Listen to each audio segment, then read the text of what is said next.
সুপ্রিয় দর্শকবৃন্দ, আসসালামু আলাইকুম রহমতুল্লাহ বরকাতুহু। প্রীতীয় শুভেচ্ছা নেবেন, আশা করি সকলেই ভালো আছেন। দরজায় কড়া নাড়ছে মেসি নেইমারদের ফুটবল বিশ্বকাপ। ফুটবল প্রেমী মানুষ পর্দায় সেই ফুটবল উন্মাদনা উপভোগ করবেন, এরকমটি যারা স্বপ্ন দেখছেন তাদের জন্য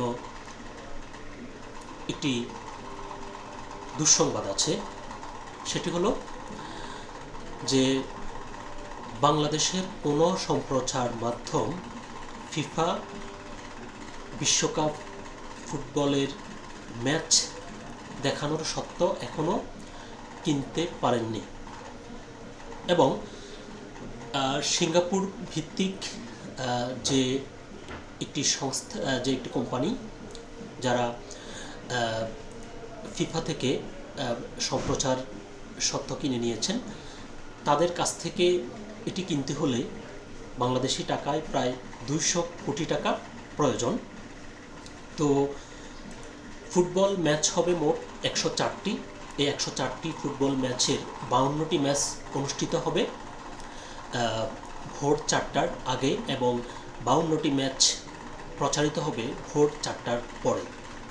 তো বাংলাদেশের বর্তমানে যে অর্থনৈতিক সংকট, এই বাস্তবতায় প্রায় 200 কোটি টাকা দিয়ে সম্প্রচার সত্ত্ব কিনে এবং সম্প্রচারের যে সময়, সেই সময়ে খেলা প্রচার করে ওই বিনিয়োগকৃত টাকা লাভসহ উঠানোর ঝুঁকি দেখছেন যারা সম্প্রচার সত্ত্ব কিনে থাকেন সম্প্রচার মাধ্যমগুলো। শুধুমাত্র বাংলাদেশ নয়, ভারতের বহুল জনপ্রিয় সনি যে কোম্পানি রয়েছে, তারা পর্যন্ত ফুটবল বিশ্বকাপের সম্প্রচার সত্ত্ব কেনা নিয়ে আগ্রহ দেখাননি। এরকম একটি সংবাদ প্রকাশিত হয়েছে দৈনিক সমকাল পত্রিকায়। চলুন দেখি সেখানে বিস্তারিত কি উঠে এসেছে। ফুটবল বিশ্বকাপের সম্প্রচার নিয়ে অন্ধকারে বাংলাদেশ, এটি হচ্ছে প্রতিবেদনটির শিরোনাম। বিস্তারিত বলছে যে বিশ্বকাপ ফুটবল মানেই বাংলাদেশে এক অন্যরকম উন্মাদনা। পাড়ায় পাড়ায় পতাকা উড়ানো আর টেলিভিশনের সামনে প্রিয় দলের জন্য প্রার্থনায় বসা এদেশের চিরায়ত দৃশ্য। তবে আগামী 11ই জুন থেকে শুরু হতে যাওয়া 2026 ফিফা বিশ্বকাপ নিয়ে এবার তৈরি হয়েছে বড় ধরনের অনিশ্চয়তা। টুর্নামেন্ট শুরু হতে হাতে 31 দিনের মতো থাকলেও এখন পর্যন্ত বাংলাদেশের কোনো সম্প্রচার মাধ্যম বিশ্বকাপের সত্ত্ব কিনতে সক্ষম হয়নি।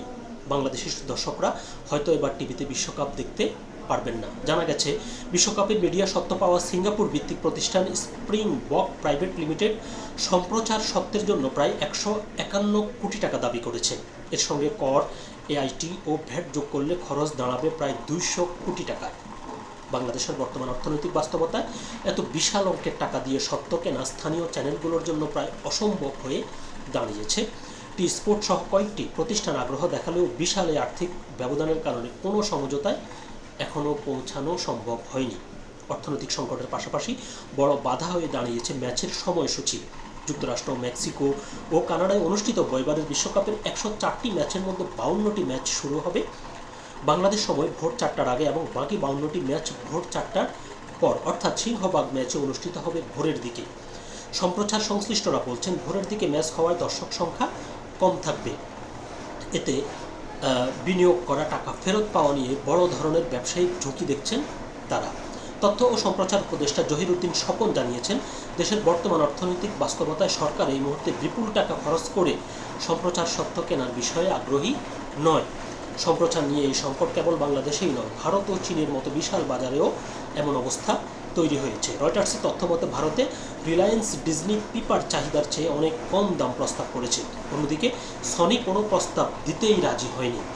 চীনেও এখন পর্যন্ত কোনো অফিসিয়াল ব্রডকাস্টারের নাম ঘোষিত হয়নি। বৈশ্বিক এই মন্দা ও ফিফার অতিরিক্ত চাহিদার চাপে দক্ষিণ এশিয়া সহ বড় একটি অংশ বিশ্বকাপ দেখা থেকে বঞ্চিত হওয়ার শঙ্কায় রয়েছে। তো যেটি বলতে হয় সেটি হলো যে যারা বিনিয়োগ করবেন সম্প্রচার সত্ত্ব কিনে, সব বিনিয়োগেরই উদ্দেশ্য থাকে লাভ পাওয়া। তো যদি তারা মনে করেন যে এখানে লাভ পাওয়ার ক্ষেত্রে ঝুঁকি আছে, তাহলে বিনিয়োগকারী আগ্রহ দেখাবেন না, এটাই স্বাভাবিক। তো দেখা যাক শেষ পর্যন্ত কি হয়, নাটকীয় কোনো কিছু ঘটে নাকি এরকম অচল অবস্থায় থেকে দেশের মানুষ দেশের টিভিতে বিশ্বকাপ খেলা থেকে বঞ্চিত হয়। সকলে ভালো থাকবেন, সুস্থ থাকবেন।